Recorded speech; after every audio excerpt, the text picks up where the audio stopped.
Jessica Ruth O'Connor, and I have been in Chattanooga for almost 6 years, originally from Atlanta, Georgia though. Porchfest is modeled after a Porchfest that started in Ithaca, New York, I want to say in early 2000s, maybe 2004. The concept is uniting the community and getting folks involved and creating things that are not just for one set of people, but for everybody. And I think everyone can get behind the idea of music.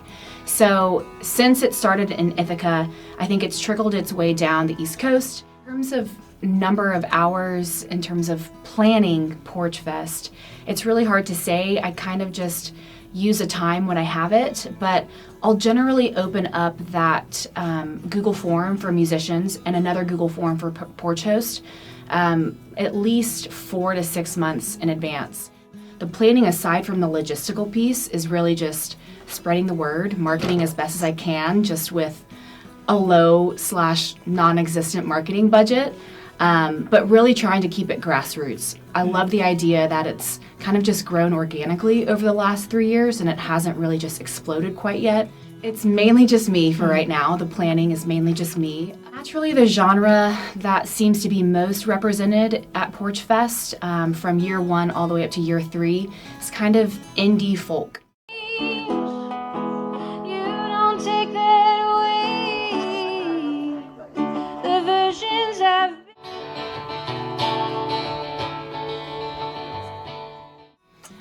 I would love for there to be a better, stronger representation of different genres in the coming years. And that's something that is kind of just a side goal of mine as we continue to grow. But it's also just logistically really easy to put a couple of people on a porch who just play maybe a fiddle and a guitar.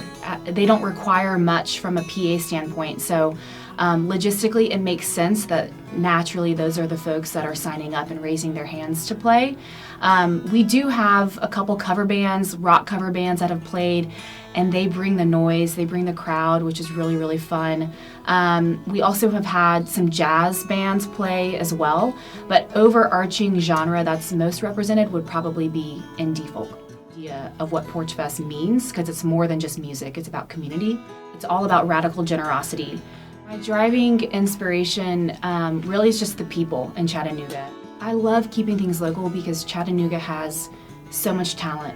I mean, not just the musician side of things. There's so much talent and thought leadership that's coming from this city. And so it's really, really important to me that I try to highlight local first. In terms of growth in the years to come, I really have no idea what to expect. We're kind of in this place of having 20 plus bands in one day is amazing, but there's obviously going to be overlap.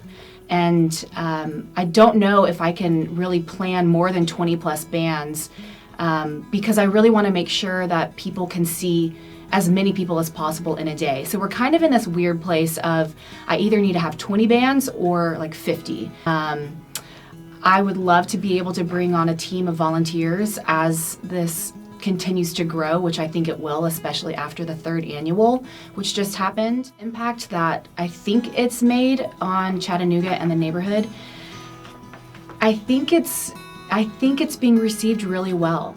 The metric that I have is when I'm hearing from people that I've never met that they know about Porchfest and they love the concept and they've been to a Porchfest. Maybe they've been to just one out of the 3, or maybe they've been to all 3.